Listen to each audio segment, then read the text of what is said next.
आषाढ महिन्यासाठी खास आज आपण मस्त खमंग खुसखुशीत तिखट पुऱ्या करणार आहोत। या पुऱ्या करण्यासाठी एका मिक्सरच्या भांड्यात मी 7-8 लसणाच्या भाकऱ्या, अर्धा चमचा जिरं, अर्धा चमचा ओवा घेते आहे।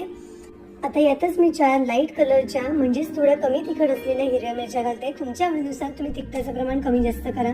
याची आपण भरड करून घेऊ। एका परातीत मी 1 कपभर गव्हाचं पीठ, अर्धा कप बेसन आणि अर्धा कप ज्वारीचं पीठ घेतलेलं आहे। यामध्येच आपण मिरच्या वाटलेल्या आहेत म्हणून फक्त रंगासाठी 1 चमचाभर लाल मिरची पावडर घातलेली आहे। चवीपुरता मीठ, थोडी हळद घातली आहे आणि यामध्ये आपण जे वाटण करून घेतलेलं आहे ते घालूया। यामध्ये बारीक चिरलेली कोथिंबीर घालते। कोथिंबीर घातल्यामुळे याला मस्त स्वाद येतो। सगळ्या गोष्टी अगदी व्यवस्थित मिक्स करून घेऊ आणि याची आपल्याला थोडी घट्टसर कणिक भिजवून घ्यायची आहे। यामध्ये आपण बेसन घातलं आहे त्यामुळे पुऱ्यांना चव छान येते आणि ज्वारीचं पीठ घातल्यामुळे पुऱ्या खुसखुशीत होतात। पण जर तुम्हाला ज्वारीचं पीठ घालायचं असेल तर यामध्ये पोह्याच्या चमच्याने मोजून 2 चमचे कडकडीत गरम तेलाचं मोहन घाला।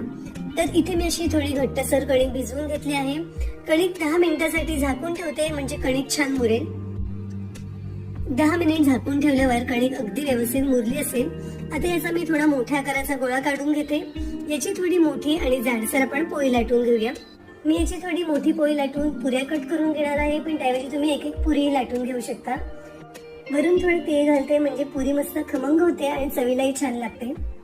तर अशी मी थोडी मोठी आणि जाडसर पुरी लाटून घेतलेली आहे। वाटीने याच्या पुऱ्या कट करून घेते।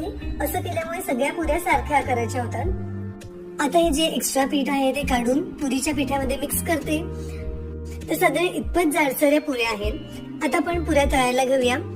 तेल व्यवस्थित गरम झालं की यामध्ये पुऱ्या घालायच्या। कढई छोटी आहे म्हणून मी 2च पुऱ्या घालते आहे।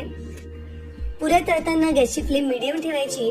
गॅसची फ्लेम अगदीच लो असेल तर पुऱ्या खूप तेलकट होतात आणि जर जास्त हाय फ्लेम असेल तर पुऱ्या पटकन लाल होतात आणि कच्च्या राहतात। वरच्या बाजूने असा थोडा दाब दिला की पुऱ्या अगदी मस्त टम्म फुगतात। पुऱ्यांवर किंचित लालसर डाग येईपर्यंत पुऱ्या तळून घ्यायच्या। पुऱ्या खूप लाल होईपर्यंत तळायच्या नाही, कारण बाहेर काढल्यावर यांची कुकिंग प्रोसेस चालू असते आणि त्यामुळे पुऱ्या अजून लाल होतात। पुऱ्या करताना एकाच वेळेला पुऱ्या लाटून ठेवल्या आणि मग तळल्या तरीही चालू शकतं, किंवा दोघी जणी असतील तर एकाने पुऱ्या लाटल्या आणि एकाने तळल्या तर पुऱ्या अगदी झटपट होतात।